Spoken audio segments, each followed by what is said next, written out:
So last week I was very impressed with what we were seeing for the next fight, and I assumed it would take a couple of episodes, but after this episode it seems like maybe the majority of this season that we have left is going to be dedicated to taking out all the members of this spider family. And I thought it was cool just seeing the manipulation of having to fight your soldiers and have to just cut the webs and then kind of deflect because you can't attack. But seeing where they went in this episode and how the manipulation pretty much breaks any barriers the human body or even the demon body might have, and when you have no just consideration for how far something can bend, the speed and just force of these swings and manipulation is absolutely horrifying, but truly mesmerizing all at the same time. I found just the concept of fear in this episode so fascinating because if you look at last week's episode, you would think the entire family is just horrible demons, they're very demonic, and they love just playing with their prey. And almost immediately in this episode, before even the halfway mark of this week's episode,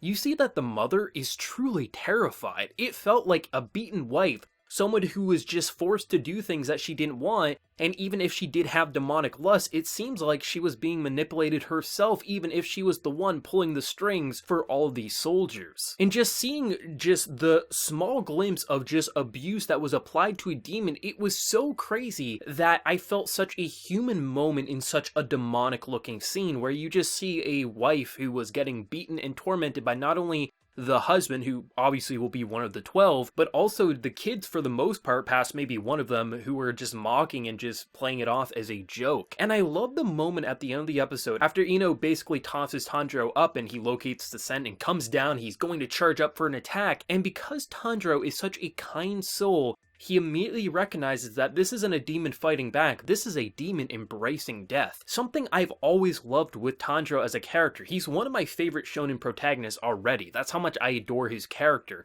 is how kind he is, but he doesn't let that kindness get in the way of having to do the dirty work when it counts. But I love how in the moments of basically leading up to the mother's death, he recognizes that this isn't his opponent, this is a victim who wants to just rest finally, and he changes his move from something that was lethal and brutal to something that was more calming and allows for a demon to actually find peace in her final moments. If that isn't beautiful and touching, I don't know what is. Just the entire way that sequence was directed, seeing just the beautiful resting and her recognizes that, holy shit, for the first time, I'm not scared, I'm not in pain, this is such a beautiful and warm feeling, and I see such kind eyes staring back at me. That was such a beautiful moment and turned this battle and just what we were seeing in this arc just completely on its head and completely changed my opinion on what was happening this entire time. Of course she did horrible things, she was manipulating and just did terrifying things, breaking and snapping bodies to the point of just pure cruelty, but she is a demon and this obviously wasn't the life,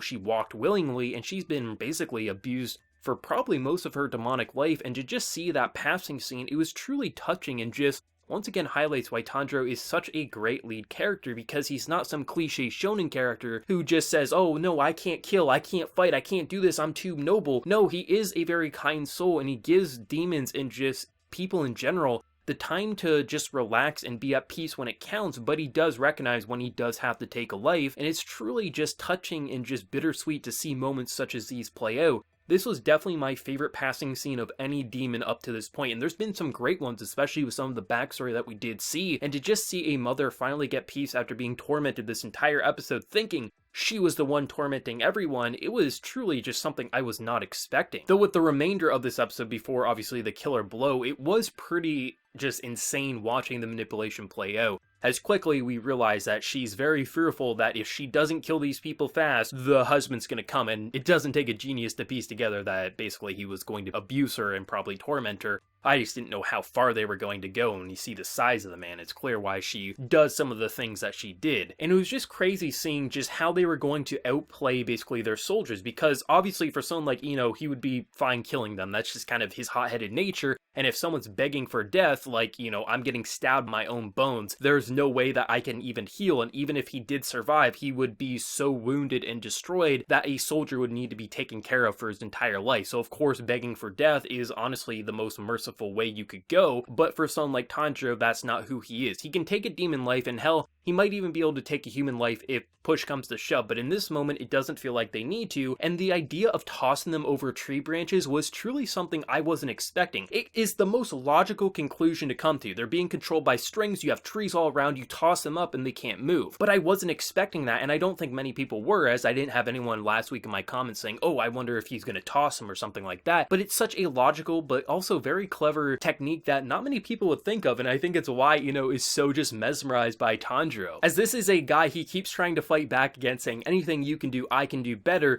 But Tanjiro will come up with things and he won't focus on attacking first, he'll just focus on the battle and just the ways of the battle. And he's just very much thinking Tanjiro is a cool guy who he wants to be friends with, but because is more of an animal at this point in time, he doesn't really understand his emotions, and it causes him to act like a little bit of a tsundere every so often, which I absolutely adore. There's so many moments where it just could have been brutal and just, savage and horrifying, but they allow to be a little bit of a shonen protagonist where you just have some ridiculous scenes that cracked me up, and just the competition, like, holy shit, you tossed him in a tree, I can do that, I can do it even better, and Tanjiro being like, I didn't even see, sorry, I'm busy. It's ridiculous how they blend the comedy in such a horrifying setting, and I just found it incredibly funny and amusing, and it wasn't even jarring for the comedy for being probably the most horrifying setting and location we've seen up to this point in Demon Slayer. Obviously, Zensu's going to be a major part of this arc as well. Eventually, he's going to have to fight one of the children. I really hope he doesn't go up against the father in his awakened state, because that is just going to make him even more terrified than he already is. But it was pretty cute and adorable seeing the reactions being like, Nezuko, where are you? Oh my god, my bird came back.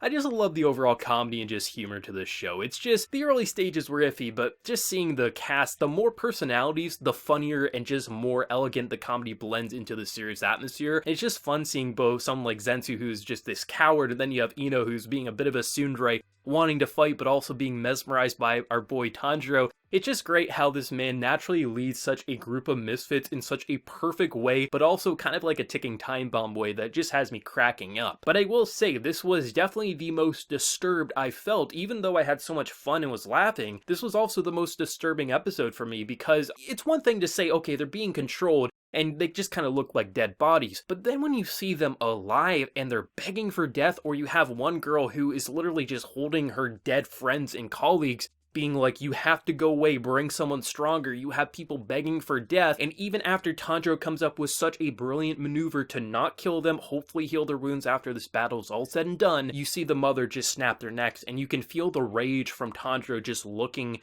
not even at the camera, and that's why immediately changes his tone and recognizes, like, I have to just not do anything right now and agree with this man, because he actually seems pretty horrifying in this situation. It's just so interesting how there's so many ways to take this doll mechanic of manipulating people both alive and dead, including demons, and how you can do things that are so brilliant, but naturally one could kind of come up with if they were doing this, but as a viewer, we're probably not going to expect. The idea of literally breaking boundaries where there's only so much our arm can move, but if you don't feel pain as the controller, you can just make it go in 360 degrees. It doesn't matter if the body snaps and breaks or kills them, because you have strings attached to every inch of them, meaning you can control everything, and the bigger the opponent, the more skilled the opponent, as seen with the demon in this week's episode, you can do some terrifying things. And to imagine that the mother who was pushing our characters against a wall, who seemed so horrifying last week, but then seems so just pitiful this week, isn't even the strongest we're going to face. The father will make her look like chump change. And even the kids are clearly going to give them a run for their money. It's actually pretty damn insane that this is just the starting point of such a brutal fight, and it's not just a mother and a father, there is at least 3 kids that they're going to have to battle. And yeah, I definitely think that this arc will take the rest of the season. Maybe there'll be an episode or 2 after the battle's all said and done,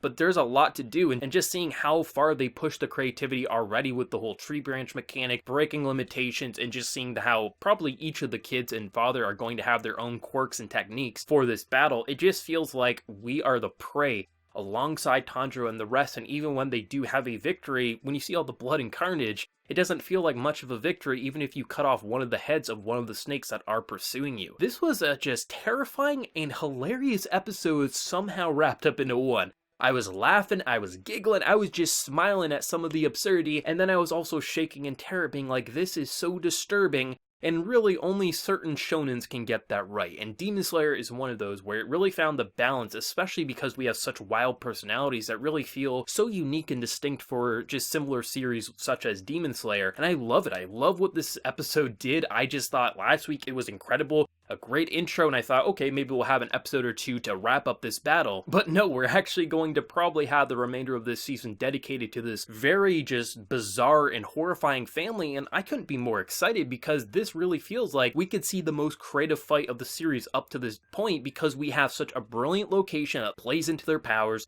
plays into just the horrifying elements, and how each of the personalities will not only just make us shake in our boots, but also once we finally get to the 12, how are you going to deal with it after seeing just what just some of the smaller fries have done to these characters up to this point? I thought this was an incredible episode. Sound direction definitely on point, especially with the music and voice acting, just tying together the entire sound direction to just make it feel horrifying, but also a little inspiring, especially seen by the end of the episode where it was such a peaceful resolution for such a disturbing scene overall. Demon Slayer just, I don't know how they keep topping themselves, but they're finding ways to top themselves, and that's why I say it's one of my favorite battle series I've seen in anime, because this shit is absolutely incredible. But for manga readers, anime originals like myself, what did you think of this very horrifying but also hilarious episode of Demon Slayer? Let me know down in that comment section below. If you did enjoy this video though, be sure to drop a like and also hit that subscribe button if you happen to be new. So until next time everyone, please take care and have a good one.